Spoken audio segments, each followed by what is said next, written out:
3rd, 1944. 0215 hours.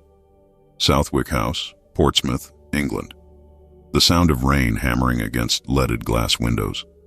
Lieutenant Colonel James Morrison stood in the map room staring at weather charts that showed something impossible. Wind speeds, 45 kilometers per hour.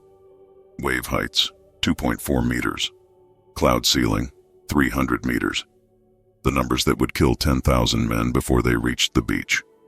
What Morrison didn't know, as he traced his finger along the isobars converging over the English Channel, was that he was witnessing the moment when the largest amphibious invasion in human history came within 18 hours of complete cancellation. Not because of enemy action, not because of intelligence failure, but because of something far more devastating. The realization that nature herself had become the enemy's greatest ally, and that the Supreme Allied Command had just discovered they were fighting a war on a timeline they could no longer control. LS anchored in ports from Falmouth to New Haven, 56,000 vehicles secured in landing craft, 250,000 tons of supplies, and 48 hours to decide whether to send them into a storm that could destroy the entire Allied war effort in a single night. And now that occurred only a few days each month. The Supreme Allied Command had spent 18 months preparing, coordinating armies from 12 nations, synchronizing logistics that dwarfed anything attempted in human history. General Harold Bradford, Chief of Allied Planning Staff, had told his officers in January, "Gentlemen, we have calculated every variable. Weather patterns in the Channel for June show 78% probability of acceptable conditions. We have planned for contingency. We have backup dates. We have margins of safety." His confidence was absolute. The meteorological data from the previous 50 years supported it. June was statistically the most stable month for Channel crossings.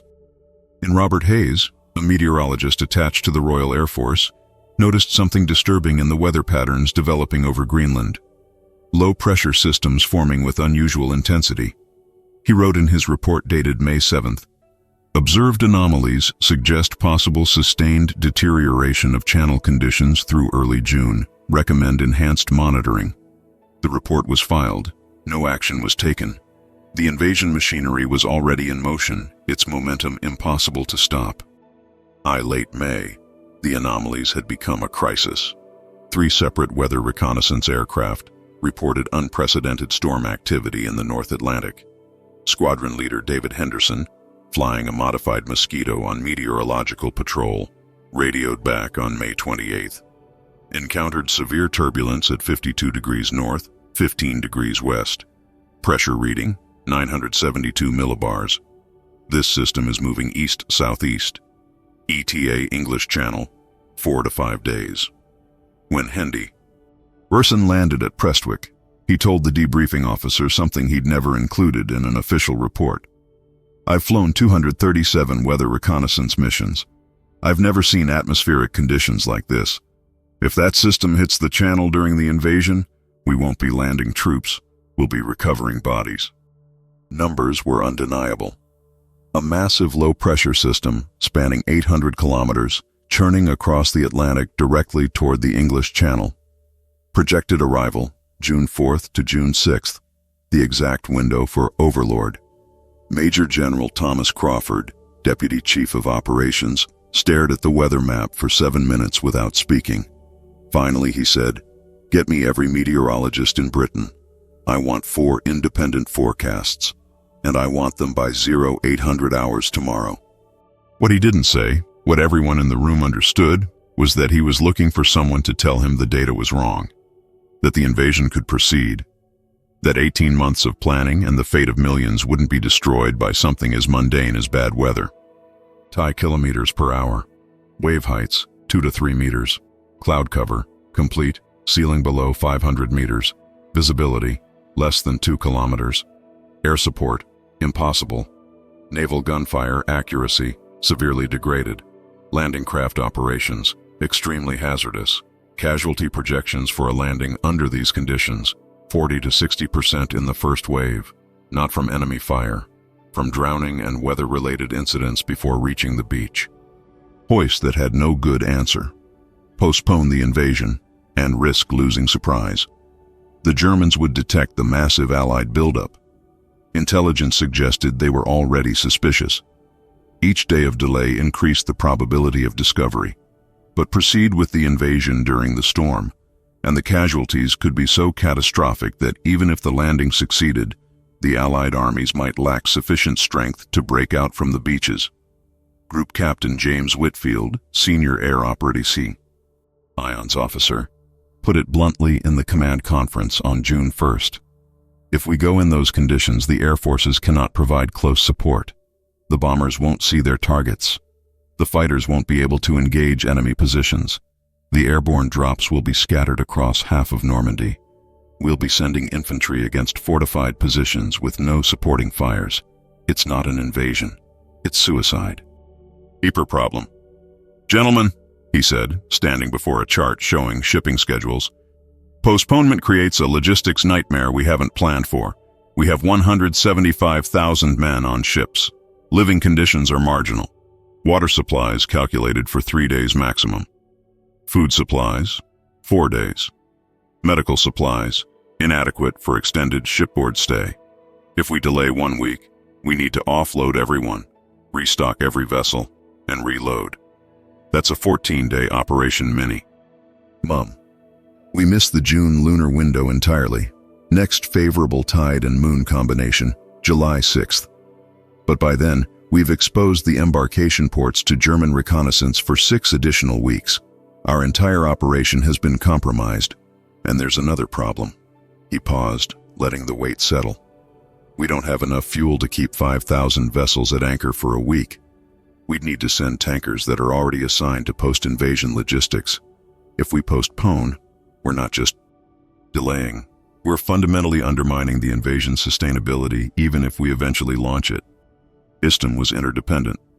Postponement would cascade through 1,000 logistical networks, each one calibrated to precise dates and times, port capacities, rail schedules, supply dumps, troop rotations, air wing deployments, naval task force coordination, intelligence operations timed to the invasion, resistance activities synchronized to D-Day, Soviet offensives planned to coincide with Overlord.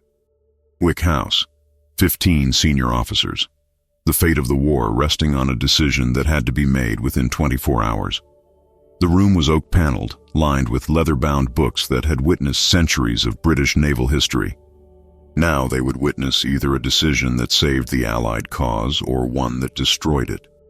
North Atlantic weather patterns, and had never been more certain of anything in his professional life. The low-pressure system is intensifying as it moves east. Current central pressure, 968 millibars. Wind speeds at the storm center, 70 kilometers per hour. The system will reach the Western Channel by the evening of June 4th. Conditions on June 5th will be unsuitable for amphibious operations.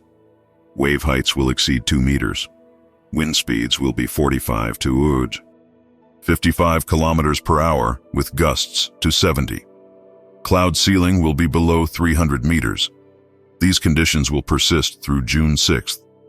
He stopped, then added, "There is, however, a possibility, a narrow window of improved conditions beginning late on June 5th and lasting approximately 36 hours.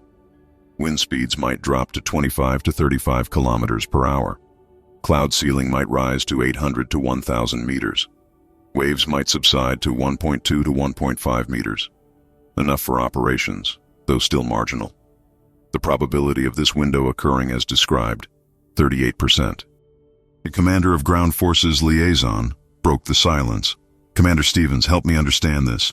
You're saying there's a 38% chance of acceptable conditions and a 62% chance of catastrophic conditions? Stevens nodded. That is correct, sir. Thompson leaned back. We're discussing gambling 175,000 lives on odds worse than a coin flip. Another silence. Then Air Marshal George Wilson spoke. But if we postpone, what are the odds of a successful invasion a month from now? After the Germans have reinforced Normandy, after they've discovered our plans, after we've exhausted our logistics and lost surprise, I'd wager those odds are considerably worse than 38%. Mathematics of planning. Brigadier James Sullivan, chief intelligence officer, added another layer to the dilemma. Our latest intelligence from France indicates German units are being repositioned. Nothing definitive yet, but the pattern suggests they may suspect our target. Another week gives them time to confirm. The 15th Army in Pas-de-Calais remains stationary, which suggests our deception is holding. But that could change. Every additional day increases the probability of intelligence. Failure. Minimal rations, riding at anchor, waiting. Every day we delay, we're not just risking operational security, we're grinding down the psychological readiness of the invasion force. There's a breaking point. I don't know exactly where it is, but I can tell you we're approaching it. Nance loaded. A postponement means standing down, unloading, storing munitions, rebriefing for new dates, reloading. Each cycle increases maintenance failures, crew fatigue, and the risk of catastrophic accidents. We had a B-17 crash on takeoff yesterday at Kimbleton. 12 men killed. The aircraft had been loaded and unloaded twice due to earlier weather delays. Fatigue was a factor. Multiply that across 100 airfields over a week of postponement, and we'll lose aircraft and crews to accidents before the invasion even starts. R finally addressed the core issue. Gentlemen, let me be clear about what we're discussing. If we launch on June 5th in the forecasted conditions, naval losses will be severe. Landing craft, particularly the smaller vessels, will swamp in 2-meter seas. My staff estimates 20 to 30% of the first wave might not reach the beaches. Not due to enemy action, due to weather. The men will be exhausted, seasick, disoriented before they even engage the enemy. Naval gunfire will be degree. Aided by weather conditions, reducing accuracy by 50% or more. We'll be putting ashore a force that's already depleted and unsupported. He paused. However, if we postpone, we face different but equally serious naval challenges. Fuel, as Colonel Anderson mentioned, maintenance, crew readiness, and something else, German naval reaction. Every day at anchor is another day for U-boats to detect and attack the invasion fleet. We've been lucky so far. Luck doesn't last forever. Cyan continued for 2 hours, each officer presenting data, calculations, projections. But beneath the technical analysis was a more fundamental question that no one wanted to articulate directly. What level of casualties was acceptable to achieve strategic objectives? If they proceeded in bad weather and lost 40% of the first wave but secured the beaches, was that success?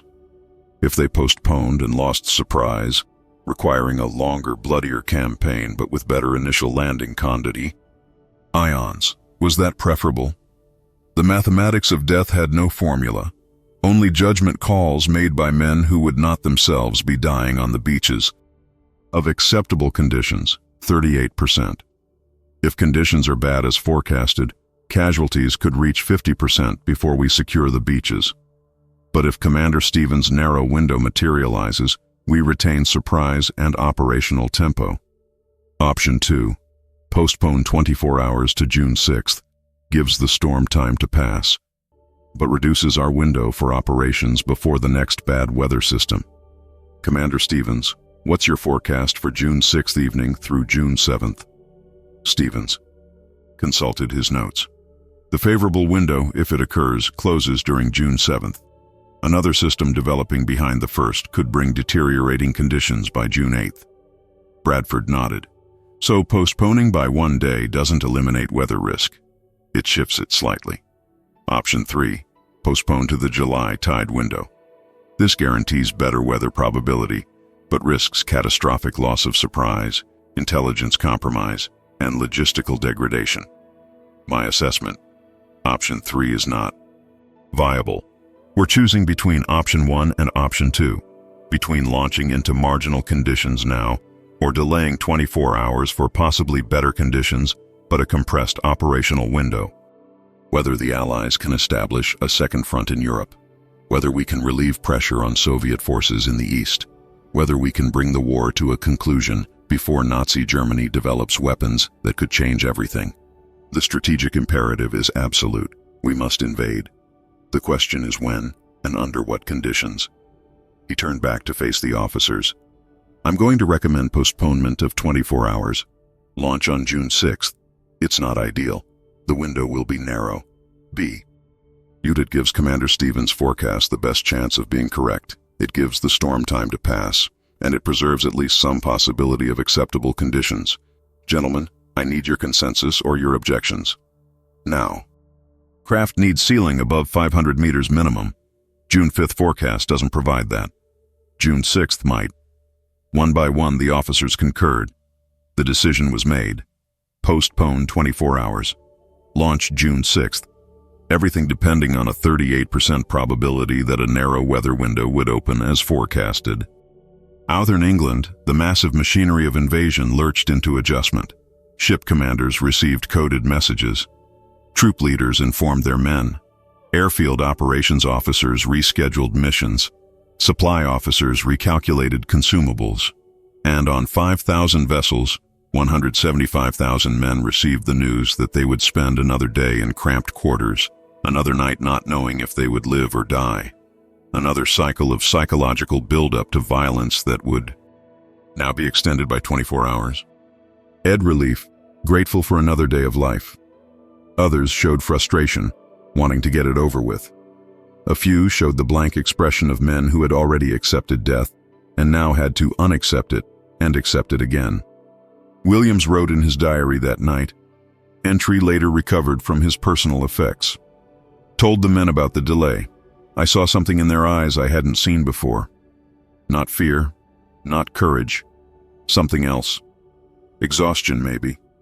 Or the look of men who realize their piece is on a board, moved by forces they can't control. Weather, high command, fate, whatever you want to call it. We're not masters of our destiny anymore. We're passengers. STEM. They believed weather conditions in the Channel would remain poor through the first week of June. Field Marshal Ludwig Hartmann, commander of the German 7th Army defending Normandy, wrote in his situation report dated June 2nd, weather conditions in the Channel remain unsuitable for large-scale amphibious operations. Current forecast suggests continuing unfavorable conditions through June 8th. No indicators of imminent enemy action. Recommend normal alert status. The irony was devastating. The weather that almost canceled the Allied invasion had convinced the Germans that no invasion was imminent. The postponement that Allied commanders agonized over turned out to be the decision that preserved surprise. The Eastern Channel by evening of June 5th. The high-pressure ridge behind it is developing, but slowly. My confidence in the narrow window for June 6th has increased slightly.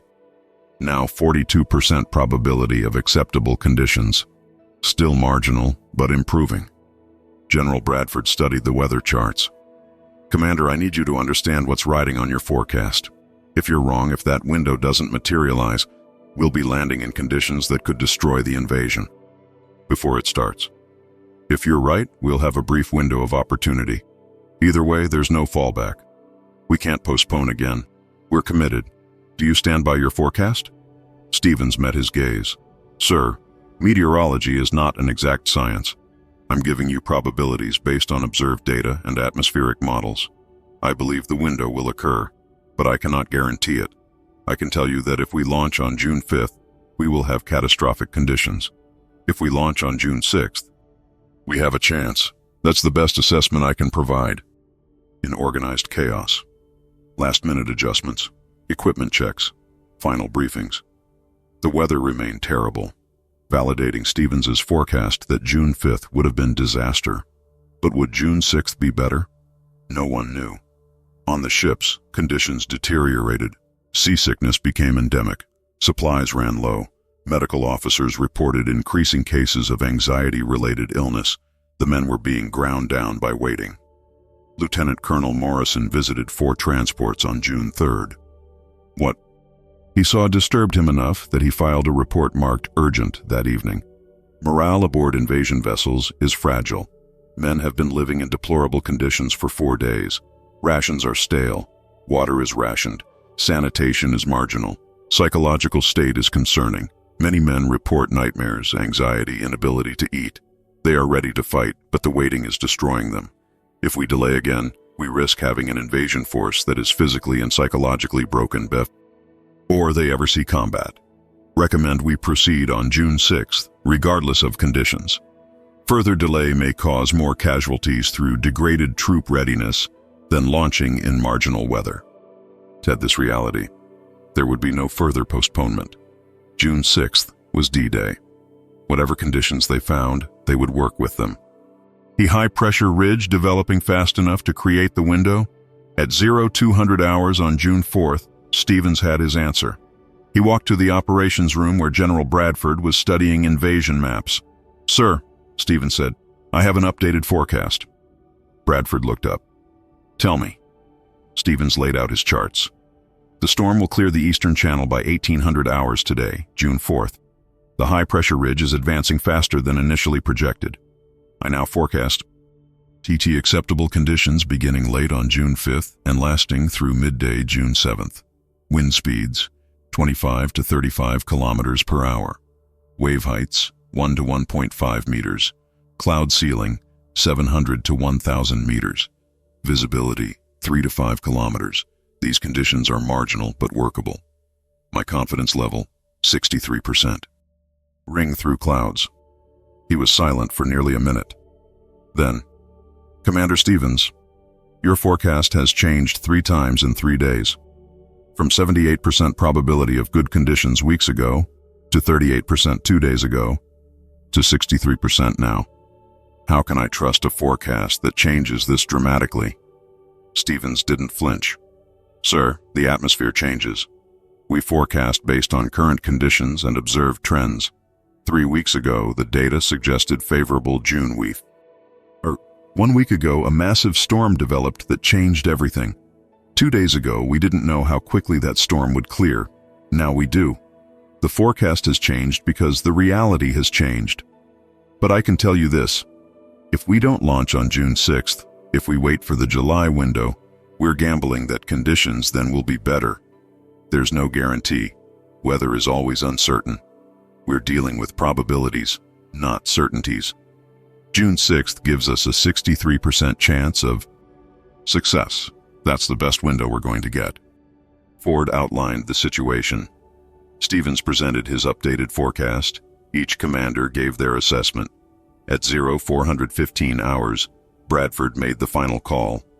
"Gentlemen, we proceed. D-Day is June 6th. All forces will launch as planned. There will be no further postponement. We're committed. May God be with us." Received their final orders. 5,000 vessels prepared to sail. 11,000 aircraft prepared to fly. The largest military operation in human history was about to unfold, based on a meteorologist's 63% probability forecast that a narrow window of acceptable weather would materialize. At 1700 hours, General Bradford walked to the operations room and found Stevens studying the latest data. "Commander," Bradford said quietly, "it appears you were right." Stevens nodded. "The window is opening, sir. Conditions tomorrow morning should be acceptable. Not ideal, but acceptable." Bradford extended his hand. "Commander, you've just saved the invasion. If you'd been wrong, if we'd launched into that storm on June 5th, the casualties would have been catastrophic. Your forecast gave us the information we needed to make the right decision." Stevens shook his hand. "Sir, I was forecasting weather. You were deciding the fate of nations. I had the easier job. Marginal, but workable." On the deck of USS Samuel Chase, Lieutenant Peter Williams stood with his men as the coast of France emerged from the darkness. The sea was rough but manageable. His landing craft would make it to the beach. He would have a chance to fight. That's all any soldier could ask for. The decision made 48 hours earlier, the postponement from June 5th to June 6th, had given him that chance. Seated, the Allies secured the beaches, established their foothold in Normandy, and began the campaign that would ultimately destroy Nazi Germany. Historians would later analyze Operation Overlord in exhaustive detail. They would study tactics, logistics, intelligence, deception operations. But one of the most critical decisions, the decision that made everything else possible, was the choice made on June 2nd to postpone by 24 hours, to trust a meteorologist's forecast, to accept seaside, 63% probability over catastrophic certainty. Adient materialized. The invasion might have failed. Tens of thousands might have died. The war might have lasted years longer. That's not a burden any meteorologist should carry. But war doesn't care about what burdens are fair. We focus on the invasion itself. The landing, the fighting, the heroism. All of that matters. But what almost nobody knows is how close we came to not invading at all. How close we came to launching into a storm that would have destroyed the invasion fleet before it reached France. The decision to postpone by 24 hours was the most important tactical decision of the entire war, and it was made based on incomplete information, probabilistic forecasts, and calculated gambling. That's the reality of command. You make decisions with imperfect knowledge and live with the consequences. We got lucky. The forecast was right. The window opened. We succeeded, but it could have gone the other way. Wind speeds exceeded 60 kilometers per hour. If the invasion had launched on June 5th as originally planned, naval historians estimate that between 30 and 45% of landing craft would have been lost or severely damaged before reaching the beaches. The invasion would not have been canceled by command decision. It would have been destroyed by nature. 5th to midday June 7th, when conditions were acceptable for amphibious operations. After that, weather deteriorated again. Another storm system moved through on June 8th. If the Allies had postponed beyond June 6th, they would have faced another cycle of terrible conditions. The decision to launch on June 6th put the invasion force into the only viable weather window in a 2-week period. Luck? Divine intervention? Skilled meteorology? Perhaps all three. But the result was that the largest amphibious invasion in history succeeded in part because a forecast proved accurate and commanders trusted it enough to make a decision that contradicted their every instinct to proceed according to the original plan. The 1.3 meter seas actually encountered on June 6th, the probability dropped to 12%. That difference, 0.7 meters of wave height, determined by a 24-hour postponement, meant the difference between manageable losses and catastrophic failure. War, it turned out, was decided not just by courage and firepower, but by meteorology and the willingness of commanders to trust probabilistic forecasts over rigid planning. Geological archives in Exeter are the original weather charts from June 1944, the isobars showing the low-pressure system, the annotations marking the high-pressure ridge, the handwritten notes from Commander Stevens documenting his evolving forecasts. They look unremarkable, simple lines on paper, but they represent one of the most consequential documents of the 20th century. These charts, and the forecasts derived from them, gave Allied commanders the information they needed to make the decision that saved the invasion. And circumstances demand. We changed the plan. We accepted uncertainty. We trusted our meteorologist. And we succeeded. If we had insisted on launching June 5th as originally scheduled, we would have failed catastrophically. Flexibility saved us, and the courage to make a decision with imperfect information. To trust data over dogma, probability over certainty, adaptation over rigidity. In war, as in life, success often comes not from perfect planning, but from the wisdom to adjust when reality intrudes on plans. The 48 hours before D-Day were not about heroism or tactics. They were about decision-making under uncertainty, about accepting risk, about trusting experts, about adapting to conditions beyond your control, and about understanding that sometimes the most important decision is the one to wait, even when every instinct screams to act.